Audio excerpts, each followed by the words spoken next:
오늘 공부할 내용은 사무엘 하에 이제 들어가면 1장부터 쭉 들어가는데 사무엘 하부터 전쟁사를 말하고 있는 건데 이야기거리입니다. 스토리를 제가 지도를 그리면서 여러분을 이해를 시키려고 합니다. 지도 한번 그려보겠습니다. 찬송가 288장입니다.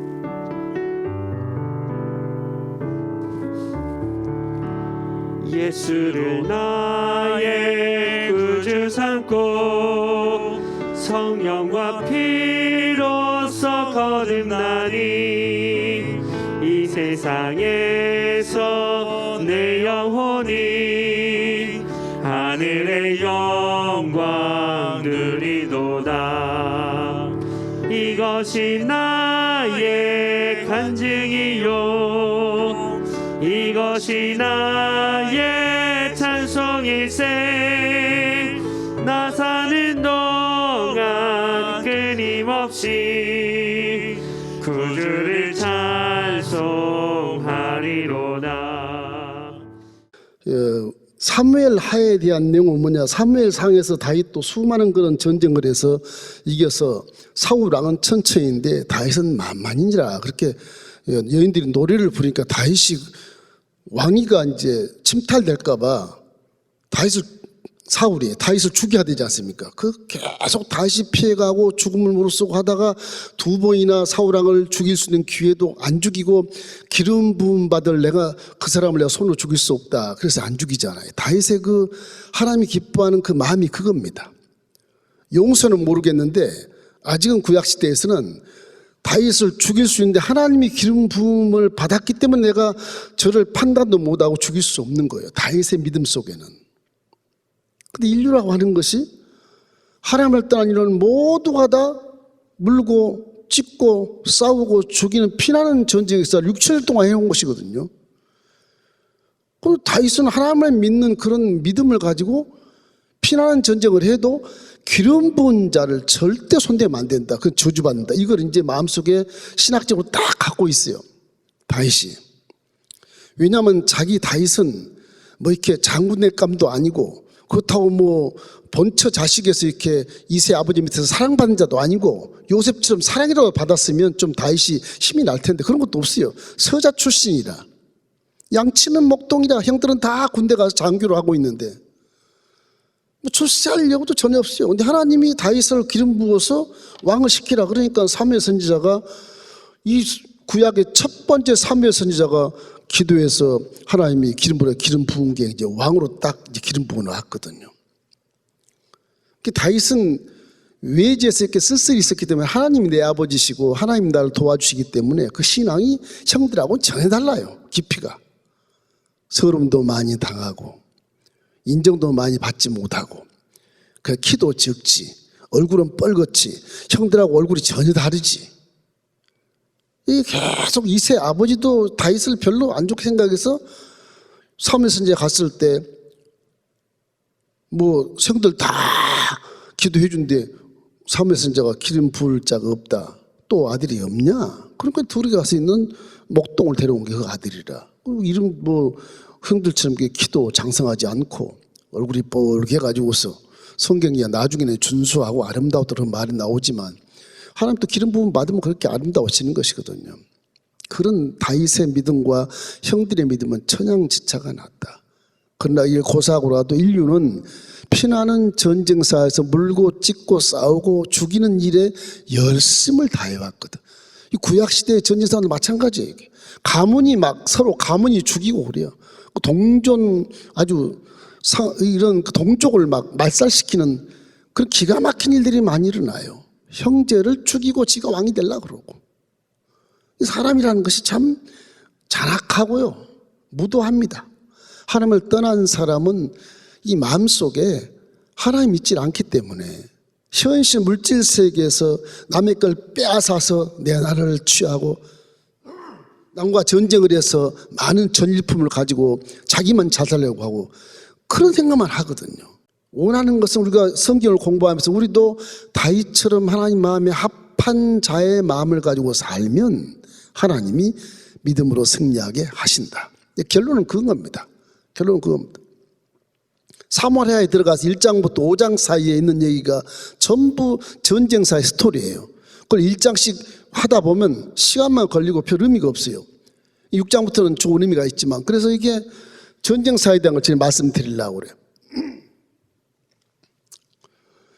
이 사무엘하에 딱 들어오면 다윗이 이제 전쟁을 잘하고 지혜로워서 지난 시간에 블레셋 진영에 들어가서 다윗이 이제 미친 척하고 또 춤을 출 때도 있었고, 또 이스라엘과 블레셋이 전쟁하는데 다윗이 블레셋 속에 들어가 있으니까 한 600명 왕에 들어가 있으니까 오합지졸이지만 아기스 왕이 다윗 또 전쟁에 참여해서 이스라엘을 공격해야 된다. 그 데리고 가거든. 열병씩을 쫙 데리고 가는데 그 블레셋에서 두령들이 저 다윗을 믿을 수가 없다. 자기 나라 백성을 치겠냐? 왕이시여, 전쟁에서 빼주십시오. 아니다. 내가 몇 년 겪어보니까 이 사람이 아주 신실하고 믿음이 있는지라 참 사람이 선하다. 그리고 우리 편으로 전투를 할 거야. 아닙니다. 빼주십시오. 하도 그러니까 다윗아, 나는 너를 선대하는데 우리 두령들이 저러니 그냥 시글락에 가서 피해 있으라. 시글락에 가서.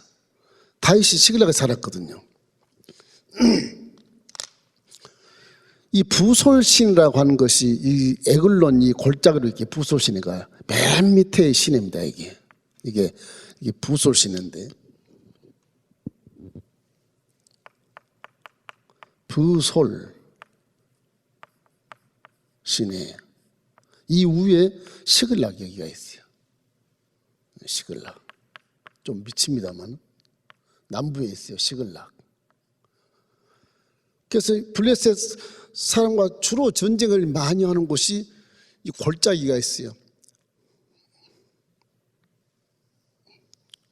에스골 골짜기. 이것도 마른 강이지만 그래도 이 골짜기가 많이 있어요. 여기 이제 아둘람 골짜기도 있고 막 그래요. 이게 이 산적이 굉장히 산이 이렇게 산세가 험하거든요. 에스골이 아니에요. 엘라 골짜기.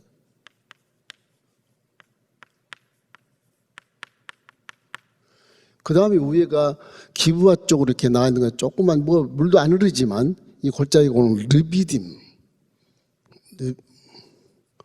르바임 골짜기. 예, 르바임 골짜기 이렇게 여름이면 물이 다 마른데 이제 겨우기처럼 물이 흐릅니다. 이런 세 강이 쭉쭉 있어서 맨 밑에가 부솔시내인데 이 시글락에 이제 다윗이 이제 거주하는 곳이거든요. 그 지난 시간에 다윗이 군대 전투에서 빠져나와서 자기 갑옷 시글락이 불타버리고 없었지 않습니까? 그거 전부 또 아말렉이 다 잡고 부인까지 다 데려가 버렸으니까 그걸 또 찾느라고 전쟁 시작해서 또 다 찾아오잖아요. 하나님 은혜로. 다윗은 항상 전쟁을 이제 묻고 해요. 제가 올라갈까요? 말까요? 올라가라. 내가 손에 붙이겠다. 그러면 전쟁에서 이기는 거예요. 그래서 자기 두 부인과 함께 그 600명의 식솔 가족들도 전부 뺏어와가지고서 이 아말렉 족 속들이 산적 도적들인데 이 사람들이 시글락 주위에는 많은 성읍 5개를 공개하고 다 전유물 빼앗아간 걸 전부 다 다윗이 가져와. 전유물이 너무너무 많은 거예요. 그 다 600명과 함께 다 똑같이 놀아요. 다윗이 똑같이 그 은혜를 줬어. 그러고 나서 이제 사무엘 4에 들어와서는 이 시글락에서 이제 헤브론 쪽으로 가면 돼요. 이게 시글락이 요 정도 밑에 있습니다. 밑에 이 이제 헤브론 쪽으로 이렇게 올라가요. 그래서 헤브론의 산중에 하나님이 가라 그러니까 이것도 뭐 기도하고 갑니다. 헤브론으로 갈까요 말까요? 그런데 헤브론으로 올라가라. 그 헤브론 사람들 다 점령해서 여기에 이제 근거지를 세워서 유다인 요 지역에 있는 유다 지역 유다 지파들이 다윗을 여기서 왕으로 삼아요. 지금 이스라엘은 사울의 후계 이스보셋이 있는데 이 유다인들이 이 다윗이 하는 그런 여러 가지 소문과 함께 인지도가 있어서 유다 족속인 다윗을 왕으로 삼자. 그렇게 왕으로 먼저 삼아요. 이 마하나임에는 이스보셋은 나중에 왕이 돼요. 이 사건이 터진 후에 왕이 돼. 근데 이 헤브론 다윗 왕 옆에는 요압이라고 하는 사람이 있어요. 요압 국방장관이 있어요. 그리고 이스보셋 이 왕에게는 아브넬이라고 하는 국방장관이 있어요. 아브넬은 누구냐? 사촌이 사촌. 사울 왕 사촌. 그 자기 가족끼리 해먹는 거지. 똑같습니다. 다 그래요. 믿음이 없으면 믿을 수 없으니까. 요압은 다윗의 누나. 다윗 누나의 아들이야. 그러니 이건 조카예요, 조카. 조카. 여기도 사촌이고, 사촌, 형제고. 아버지 이스보셋과 이스보셋 아버지가 사울이니까 사울의 사촌이 넬의 아들이 아브넬이라고 나와 있어. 넬의 아들이 베냐민 지파인데 이렇게 이제 가족이 이렇게 같은 가족이 지금 논하진 겁니다. 다 이게 물론 사울은 베냐민 지파고 이 다윗은 유다 지파지만 지파끼리 이제 가족이 다 이 전쟁이 이제 두 왕이 전쟁을 하는 거예요. 그 이스보셋은 엄청난 그 지역을 다 갖고 있어요. 이스보셋이 요단 동편하고 그리고 여리고를 포함해서 베냐민 지파하고 에브라임 지파하고 이 이스라엘 평야하고 이렇게 다 이스보셋의 땅이에요. 이게 동서로 아주 기가 막힌 땅이에요. 뭐 다윗은 해봤자 유다 지파, 시몬 지파, 그리고 블레셋 빼야 돼. 여기 빼고 이렇게 해서 결국 해서 단지파는 약간 침해하지만 기본 포함해서 이게 이제 다예요. 다윗은 왕국이 이래요. 다윗 왕국은 유다 지파와 시몬 딱 두 지파만 나와요. 두 지파만. 나머지는 거의 다 이 북방은 아직은 이스보셋 관리를 못하지만 이 아주 중부지방 전체를 관리한 이스라엘 진짜 왕이고 차세대 왕권의 사울 왕권의 차기 왕이잖아요. 행정적으로 보면. 근데 왜 다윗을 이렇게 옹이하느냐? 다윗은 하나님이 도우시기 때문에 그렇다. 아, 이분이 진짜 왕이야. 이 국민들이 다 그렇게 이제 투표하면 다윗께 다 투표할 수 있는 그런 지명도가 있게 되는 것이거든요. 이런 관계에서 이제 사무엘하가 시작이 되는 거예요. 그 첫째 이제 이 길보아 산에서 사울과 요나단 아들이 전사를 하지 않습니까? 세 아들과 함께 다 전사해요. 그래가지고서 결국 이제 다윗이 슬픔을 이 사울왕과 사울과 아들 요나단의 죽음을 슬퍼해요. 조사를 해요. 1장에 보면요, 이 조사의 노래가 아주 기가 막힙니다. 기가 막힙니다. 길보아 산아 이스라엘 평야야. 아주 그냥 그 저주를 받을지어다 막 이런 식으로. 아주 그 요나단이 죽은 거에 대해서 엄청나게 슬퍼하고 아주 금식하고 그렇게 하는 모습이 나와요. 한 번에 이제 이 헤브론에 있는데 이 싸움터에서 이스라엘 진영에 있는 자가 아말렉 사람인데 와요. 다윗을 찾아와요. 다윗 왕이시여, 내가 길보아 산에서 이 블레셋과 이스라엘이 싸우는데 사울왕과 아들이 다 죽었지 않습니까? 사울왕이 저에게 말하기를, 야, 내가 화를 맞으니 네가 나를 칼로 찔러라. 할례 받지 않는 저들에게 내가 죽을 수 없다. 그래서 제가 찔러서 왕의 모자와 어깨띠를 가지고 왔습니다. 다윗이 깜짝 놀라는 거예요. 요나단도 죽었느냐? 다 아들들 다 죽었습니다. 근데 이것이 나중에 보니까 사무엘상 31장에 가보면 우리 가봤을 때 사울이 자기란 것으로 이렇게 돼 있기 때문에 이 아말렉이 보고한 거는 약간 문제가 있는 거예요. 허위 보고를 하는 거예요. 그 사람이 전쟁이 일어나면 자기만 살겠다고 적군 속에 들어가서 거기서 이제 상급을 받고 어떤 보상을 받으면서 거기서 살려고 하는 그 밀고자들, 간첩들 이런 것들이 많이 생기거든요. 전쟁하면. 그 전쟁사는 정보가 굉장히 귀하거든요. 먼저 정보를 이렇게 흘려주면 그 정보를 이길 수 있기 때문에 그런 겁니다. 다윗이 그를 확인을 하고 이 사람을 죽여버려요. 왜 죽였냐? 죄의 명은 기름 부음 받은 자를 네가 죽였다 그랬으니까 너 죽어. 딱 그게 해답이에요. 재판에. 다윗이 재판하는 거. 찍어 죽였다 그랬으니까. 이 허위 보고한 자예요. 그래서 다윗이 어떻든 간에 죽은 걸 알고 옷을 찢고 슬피 울고 금식하면서 결국 사무엘하 1장 26절에 이렇게 돼 있어요. 내 형 요나단이여, 내가 그대를 애통함은 그대는 내게 심히 아름다움이라. 그대가 나를 사랑함이 기하여 여인의 사랑보다 더하였도다.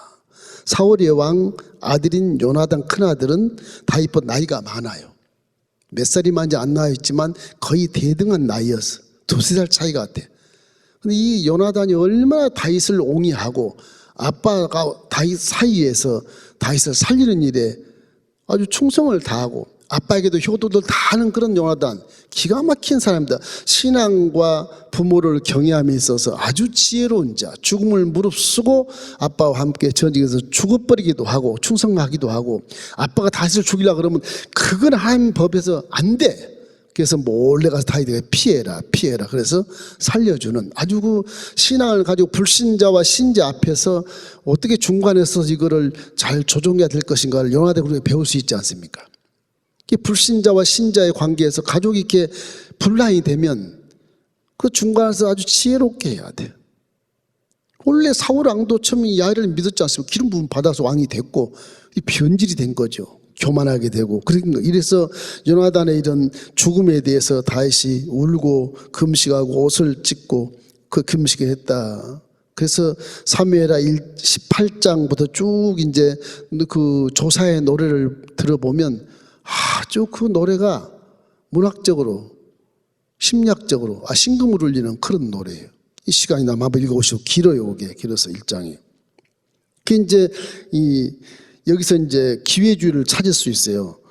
요압 다윗의 국방장관 요압은 이 다윗의 수르야의 누나 그 아들이에요. 이게 그 조카란 말이죠. 이 사람이 다윗에게 충성스러운 사람이에요. 그리고 이쪽은 아브넬 장관은 사울의 아들 이스보셋과 사촌이고, 그래서 그것도 한 가족이 이루어져 있어요. 이래서 이 이스라엘 군사들과 유다 군사들이 싸우게 돼요. 처음에는 기브아에 우리 12명씩 모이자, 회담을 하자. 기브아에 무장을 하고 12명씩 모여요. 마하나임에서 이스보셋 왕 시아들이 아브넬이 12명을 데리고 와요. 여기 헤브론에서 요압이 12명을 데리고 와요. 그래서 그 전투를 벌여 집단 싸움을 해요. 장군들끼리 싸움을 해요. 머리크댕이 잡고 그냥 막 칼로 치고 뭐 난리 났어. 그래가지고 아브넬이 패해요. 요 이스보셋 장관하고 다 패. 아브넬은 그래서 도망을 가요. 그 기브아의 전투에서 저기가 궁전 있는 곳이 원래가 궁전이 있는 곳 서로 차지하려고 거기서 모인 거예요, 사실은. 그래서 거기서 전투를 해서 이스라엘이 결국에는 이기고, 이 수르야의 아들 중에 요압의 동생이 있어요. 요압의 동생이 아비새가 있고 아사헬이 있는데, 그 아사헬이라고 하는 사람이 성경에 보니까 아주 발빠른 사람이다. 얼마나 빠르게 행동하는지, 이 장군으로서 굉장히 싸움을 잘하는 사람 아사헬이. 이 아사헬이 이 요압 장군을 죽이려고 뒤쫓아갑니다. 뒤쫓아가다가 이 아사헬이 결국은 요압 장군한테 창으로 맞아 죽어요. 쫓아가서 죽이려다 죽어요. 패배해서 도망가는 아브넬을 쫓아가다 죽어버려요. 아브넬이 말해요. 야 아사헬아, 너 나 쫓아지 마라. 네가 나한테 죽으면 내가 다윗한테 할 말이 없다. 네 형한 요압한테 할 말이 없다. 그러니까 오지 마라. 그런데 이 아사헬이 아주 빠르고 무기도 잘 쓰는 사람인데 아브넬에게 못 이기는 거예요. 죽어요. 죽으니까 이제 원수가 되지 않습니까? 요압이 가만두겠어요? 내 동생을 죽인 너 아브넬 내 작살낸다. 그럼 마음을 딱 품고 있거든요. 이래가지고 싸움이 이제 벌어지는 거예요. 사무엘하 2장 22절 말씀에 이렇게 돼 있어요. 아브넬이 다시 아사헬에게 이르되 너는 나 쫓기를 그치라. 내가 너를 쳐서 땅에 엎드러지게 할 까닭이 무엇이냐? 그렇게 하면 내가 어떻게 내 형 요압을 대면하겠느냐?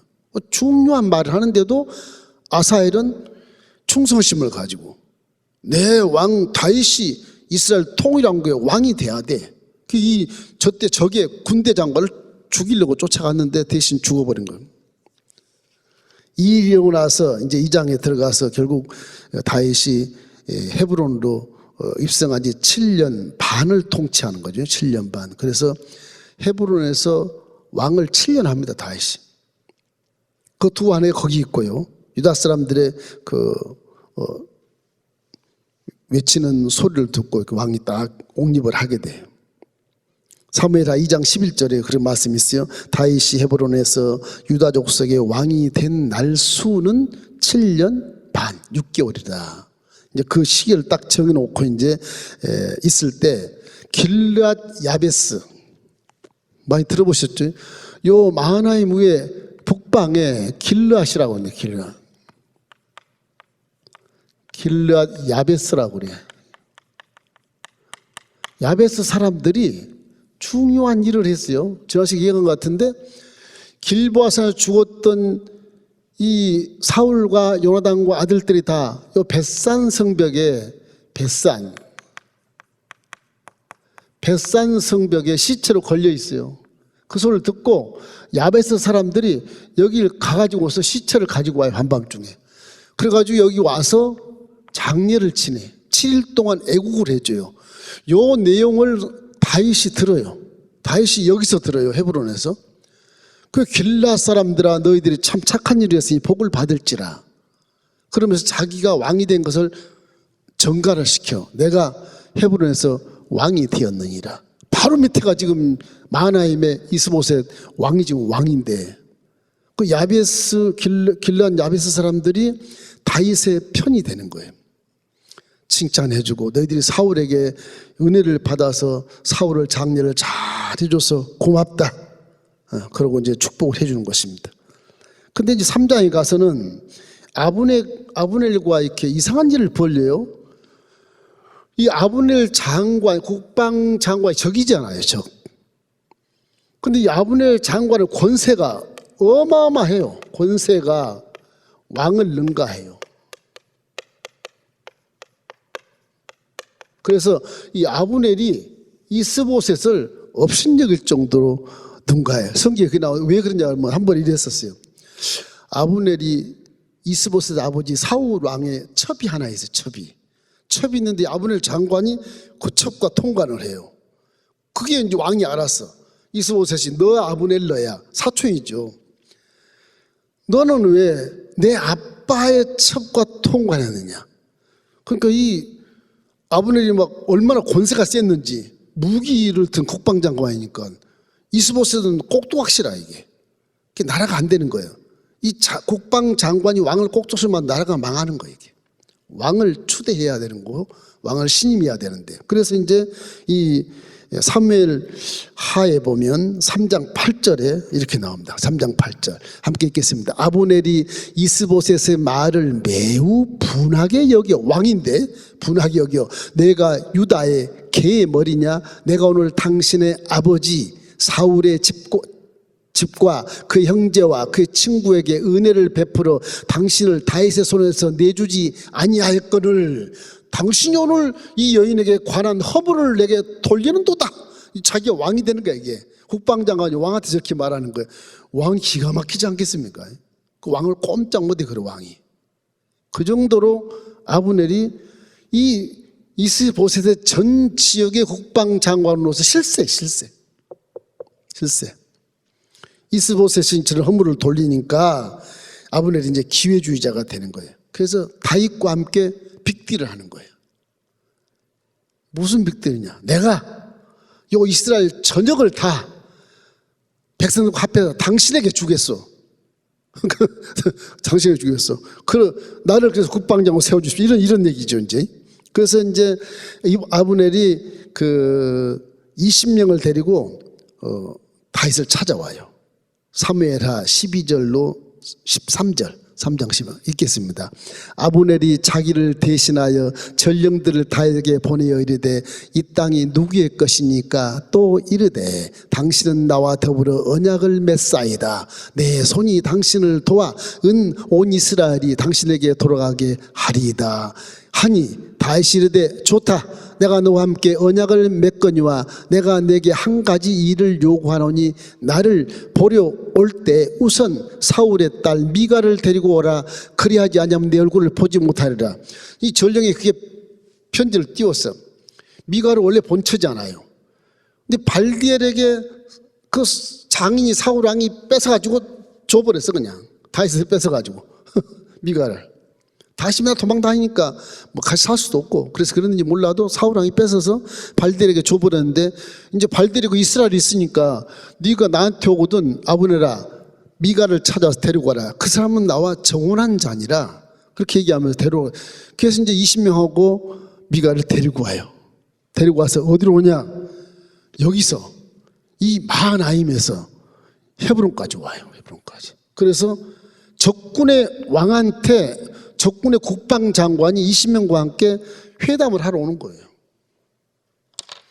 그 적군의 이 아브넬은 이스보셋을 그냥 무시해버리고 자기가 오는 거예요. 자기가 살기 위해서. 가만히 보니까 이게 이스보셋이 전투 잘 못하고 이 지게 생겼고 서로 들으면 다윗이 만만이고 사울은 천천히인데다가 다윗이 기름을 부은 차기 왕으로 하나님은 정하셨는데 이스라엘은 요나단을 세울까 이스보셋을 세울까 궁금하는 것이거든요. 아들이 한 100명 되는데 근데 다 죽어버리고 이스보셋 남았으니까. 그러니까 아마 아브넬은 이스보셋 왕보다 나이가 많은 분이에요. 그래서 와서 이제 빅대를 하는 겁니다. 빅대를 해요. 그래서 이제 다윗이 잔치를 베풀어줘요. 적 국방장관이 내게 이스라엘을 가지고 왔으니까 내가 은혜를 베풀어 잔치를 베풀겠다. 그렇게 이것이 이제 성경에서는 이야 이 다윗이 이게 부정적인 개념이 아닌가. 이게 어떻게 적군의 왕이 온다 그래서 자기 믿음을 지키지 않고 적군과 통합해 가지고서 저렇게 할 수 있을까. 성경은 이걸 지적하는 거예요. 지적을 해요. 다윗의 부정적인 내용을 지적한 다음에 이렇게 하도록 하겠습니다만은 이렇게 해서 다윗이 이제 그러고 있는데 요압 왕이 블레셋과 싸우다가 진영이 들어와요. 이 아브넬이 왔을 때는 헤브론에 없었어. 요압 장군이 싸움터에 나갔어요. 그 요압 장군이 싸움터에 가서 승리를 하고 전투부를 쫙 가지고 개선 장군처럼 왔는데 얘기를 들으니까 아브넬이 와서 다윗 왕과 빅딜을 하고 왔다. 이게 무슨 소리냐? 내 동생을 죽인 아브넬이 왔다 갔단 말이야. 그냥 보냈단 말이냐? 다윗 왕이 평안히 보내셨습니다. 그래서 득달같이 부하들을 시켜가지고서 뒤쫓아가 빨리. 요단강 넘었는지 모르겠다. 빨리 가라. 빨리 가라. 그래서 이게 사실은 이쪽으로밖에 못 가요. 이쪽은 협곡이 잘 못 가요.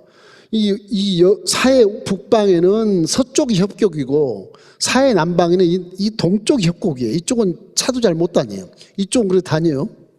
이 요단강을 건너서 가야 돼. 그걸 안 건넜을까? 빨리 쫓아가라. 그냥 말을 타고 쫓아가서 아브넬을 잡아와요. 아브넬을 잡아.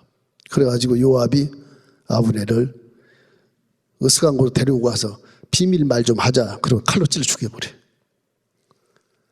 그 사건이 이제 문제가 돼가지고 다윗 왕이 요압 장군을 너는 이놈아 내가 명령하지도 않는 일을 왜 했느냐. 네 요압 네 가문에 저주가 내릴지다. 이래버려 다윗이. 아니 요압은 억울하지 않습니까? 적군의 국방장관을 죽였는데 다윗이 옹호하니까 거기를 갸우뚱하게 되지 않습니까? 이게 풀리질 않아요. 다윗이 전쟁 전략가로서 적군을 속여서 그럴 수도 있겠지만 이게 아무리 그래도 적군의 국방장관하고 왕이 규합해가지고서 빅데리에서 나라를 빼앗아?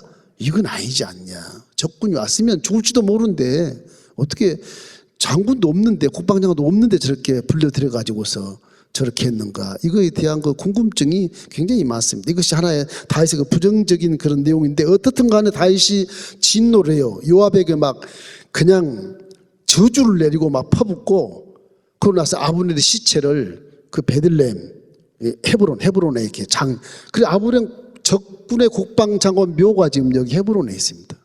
마하나임에 있어야 할 묘가 여기 와 있는 거예요. 헤브론. 그런 일이 생겼어요. 그래서 이제 이 사건에서 다윗의 부정적인 정치라는 것을 이제 신학자들이 얘기하고 있는데, 아브넬과 동맹 맺은 것은 자신의 가문에 대한 의무를 버린 것이다, 다윗이. 이게 믿음 안에서 합당하냐, 안 합당하냐, 이건 합당하지 않다, 이런 생각으로 결국 조카인 아사엘을 죽였기 때문에 아브넬에게 복수를 해야지, 왜 아브넬을 살려서 보내냐, 정치적인 이유로 왜 타협을 하느냐, 이게 한 가지 이제 부정적인 의미로 되어 있고, 나중에 이제 끝마무리 나오는데 5장에 가서 헤브론에서 있던 다윗이 통일 왕국을 이루어서 여부스를 점령해요. 점령을 해서 기브아에 있는 왕궁을 이리 옮깁니다. 여부스에서 왔을 때 이름을 여부스라고 안 짓고 다윗성 그렇게 지어요. 그건 하나님한테 죄가 안 되나? 하나님 이름으로 지어야지. 그 다윗성이라고 딱 지어놔요. 그게 이제 두 번째, 다윗의 약간 믿음 안에서 부정적인 것이다, 이렇게 신학자들이 판단을 해요. 어떻든 간에 그렇게 되고, 세 번째는 이제 다윗이 공중을 지어놓고 나서 희장 가운데 있는 하나님께 내가 하나님의 성전을 짓겠습니다 하는 그런 경솔한 그런 고백을 한 것에 대해서 우리는 굉장히 귀하게 여기는데, 그건 경솔한 것이다, 그렇게 판단이 되어 있어요. 이 세 가지가, 그래서 다윗은 믿음이 좋고 하나님과 합한 자인데도 불구하고 지가 피를 많이 흘려놓고 내가 성전을 피 흘린 수로 성전을 짓겠습니다, 그건 아니라는 거죠. 그래서 자기 이름을 내는 다윗성이라 지은 것과 성전 짓겠다고 하는 것과 지금 여기에 아브넬 때문에 아사엘을 죽인 자기 조카를 죽였는데 그 아주 원수가인데 죽여버려야 되는 그거와 빅딜 타협을 해서 나라를 빼앗는 희한한 그런 전략가, 정치 전략가, 이게 약간 부정적인 내용이 지금 나와요. 그 외에 이건 몇 프로에 해당되지도 않지만 우리도 혹시 신앙을 가지면서 이런 타협하는 그런 것들이 있지 않겠냐, 이런 걸 깨닫게 해주는 것입니다. 이 4장에 가서는 아브넬이 헤브론에 죽었다는 소식을 이제 들어요. 이스보셋 왕이 나중에 우리 국방장관이 헤브론에서 요압에게 죽었단다. 이거 그냥 이스보셋 왕이 그냥 어쩔 줄 모르는 거예요. 이제 나라 망했다, 그렇게 생각하는 거예요. 근데 이때 또 딱 기회주의자가 생겨요. 사람은 나라가 망하게 될 때 살려고 또 스파이가 생기는 겁니다. 고자질이 밀고자가 또 생기는 거예요. 그걸 만들기 위해서 이스보셋이 잠을 자는데 바하나와 레갑이라고 하는 군장이 있어요. 장군들이에요. 바하나와 레갑, 이 베냐민 지파 사람들인데, 이 베냐민 지파가 자기 영역이지 않습니까? 베냐민 지파 사람인데, 이 장군인데, 이스보셋이 잠을 잘 때 이스보셋 왕을 죽여서 머리를 잘라가지고 그걸 가지고 이 다윗에게 또 와요. 나라가 위태해지면 이민을 간다든지, 나라가 위태해지면 적군 땅으로 간다든지, 이런 사람들이 꽤 있지 않습니까? 다 그런 거거든요. 사람이라는 게 하나님을 떠나면 자기가 살 궁리만 하는 거예요. 궁리만. 그게 정치가 나타나고 또 이렇게 아부가 생기게 되고 그러지 않습니까? 참소가 생기게 되고, 요즘 우리 세상은 다 그렇잖아요.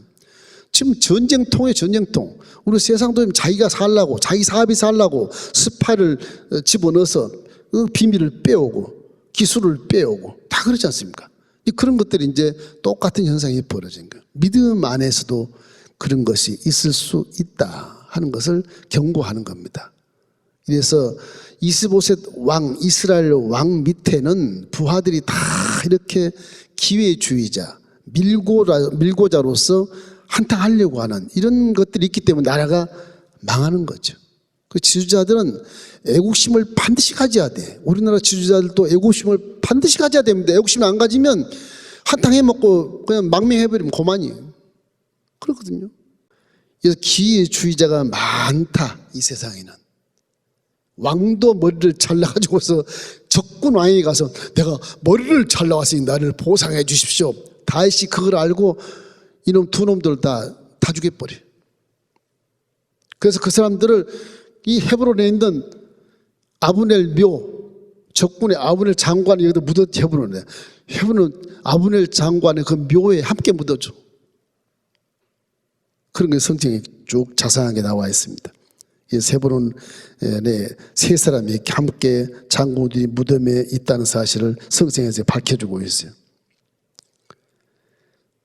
그래서 요나단의 아들, 여기서 이제 무비보셋 사장이 나와요. 무비보셋. 이스라엘 왕은 이스보셋이고, 요나단의 아들은 무비보셋이에요. 보셋이란 말이 똑같아서 헷갈리는데, 무비보셋이 이 전쟁통에, 플레셋과 전쟁통에 그 유모가 애를 업고 막 달다가 넘어져갖고 땅에 떨어뜨려서 갖고 다리가 하나 절뚝거려요. 전쟁통에 도망가는 바람에. 그 5살부터 그 유모가 길렀거든요. 그래가지고 자리를 떨쭉 떨려간 그 무비보셋이 살아서 절뚝발로 있어요. 나중에 다시 후반부에 가서 무비보셋을 데려다가 요나단에게 말했던 그 약조를 지키기 위해서 무비보셋을 데려다가 잘 먹이고 잘 살게 합니다. 그런 성경의 근거를 지금 이 사장에 만들어 놓고 있어요. 이제 5장이 마지막에 가면 이스라엘 모든 지파가 이제 헤브론에서 통일 왕국의 시초의 왕으로 등극을 시켜요. 요 이스라엘 12지파다. 이 북방까지 모든 지파가 다윗의 이런 지명도, 다윗의 그런 훌륭한 그런 모습, 이런 모습을 보고 전부 다윗을 추앙해 가지고서 이 헤브론에서 완전히 이제 왕으로 등극하는 그런 왕자에 앉히는 것입니다. 그래서 사무엘하 5장 4절 5절 우리 함께 읽어보십시다. 다윗이 나아가 30세에 왕위에 올라 40년 동안 다스렸으되 헤브론에서는 7년 6개월 동안 유다를 다스리고, 그리고 예루살렘에서 33년 동안은 이스라엘 온 유다를 다스렸다. 이스라엘과 온 유다를 다스렸다. 12지파는 이게 기부 여부수에 가서 이제 이 여부수에 가서 다윗이 완전 이제 왕궁을 새로 짓고 여기에서 33년을 다스린 겁니다. 통일 왕국의 이제 왕으로서 이렇게 33년을 다스리는데, 여기에서 이제 다시 신앙이 정리가 돼서 6장부터는 이제 언약궤를 모셔오는 그런 기가 막힌 아주 흥분된 일을 해요. 다윗이 하나님 기뻐하는 그런 일을 하게 돼 있어. 그래서 인생이라고 하는 것은 이런 전쟁사에서 무기나 어떤 욕심이나 교만으로 전쟁을 막 해 제끼지만, 하나님을 떠난 인류는 저렇게 하기 때문에 다 망하는 겁니다. 역사가 수행해야 되는 피비린내나는 전쟁을 통해서 죽이고 살리고 또 죽이고 살리고, 뭐 계속 뭐 선진국이 될 수 없어요. 선진국이 확 떨어져 후진국이 될 수도 있고, 신바벨론 지역이 쫙 올라와서 애굽 전체를 다 삼켜버릴 수도 있고, 그런 것이거든요. 역사라고 하는 것이. 그렇기 때문에 영원한 건 없어요. 하나님을 떠난 존재들은 결국에는 이런 전쟁사에서 이 인생들이 죽이고 살리고, 그래서 이 지역사의 이 지구촌이라고 하는 것이 공중에서 마귀의 세력권에서 악한 마귀의 사상을 받아서 악한 마귀처럼 죽이고 멸망시키고 도둑질하는 것뿐이다. 그러나 인자가 온 것은 생명을 얻되 넘치게 없느니라, 그렇게 요한복음 10장쯤에 말한 것처럼 마귀의 영역 속에서는 나쁜 생각만 하게 되고 죽이려는 생각만 하게 되고, 그러다 같이 멸망해 버리는 것입니다. 마귀의 성역은 질서가 없어요. 무질서예요. 부딪히면 죽이는 거예요. 마귀 깜깜하니까 몰라요. 이게 눈 있어도 보지 못해요. 순간적으로 악한 생각이 딱 뜨면 좀 죽이면 내가 살아야 된다, 욕심 때문에 그렇게 살기 때문에 전쟁이 계속 일어나게 되는 것입니다. 그래서 블레셋이 침공할 때 왕이 돼가지고서 르바임 골짜기까지 침공을 해요. 이 블레셋이 결국에는 이 블레셋이 르바임까지, 여기까지 침공해 와요. 침공해 왔을 때 다윗이 그를 물리쳐요. 그래가지고 베냐민 지역에도 게바라고 하는 게바라고 하는 곳이 있고, 에브람 지파의 셀, 이 지역이 블레셋이 있는데 여기까지 전부 점령을 해가지고서 결국은 다윗이 승리를 하게 돼. 그래서 이제 여부수 요 예루살렘 주변에 블레셋은 다 멸망시킵니다. 그래서 완전히 다시 이제 이스라엘의 왕으로 든든히 서서 역사를 다시 이루게 되는 것입니다. 이것이 이제 사무엘 5장까지 쭉 하에 5장까지 쭉 나와요. 이제 6장부터 이제 언약궤를 이제 이 성으로 모셔오는 신앙의 그런 굉장한 그런 의미를 부여하는 그런 사건들이 많이 생기게 되는 것입니다. 예수는 오늘 유다의 왕, 이스라엘의 왕, 이 왕이 어떻게 두 개가 됐을까? 이런 것이 이제 궁금증에서 나오는 거예요. 그래서 통일 왕국이 시작이 되는 거예요. 이제부터는 다윗이 여부수에 딱 다윗성에 들어가서 이제 이스라엘 제국을 만드는 제국을. 좀 재밌습니다. 이제 후반부에 가면. 그래서 사무엘 하는 다윗의 영토를 확장하고 그다음에 또 자기 가문들 이런 부분들을 전부 정리하면서 또 죄도 짓지만 또 회개하는 모습은 정말로 진솔하고 죽음을 불사하고 회개해버리니까 하나님이 용서해 주는 그런 것들도 있고 그래서 상당히 은혜가 되게 됩니다. 사무엘 6장부터는 또 우리의 신앙이 굉장한 교훈을 줄 믿습니다.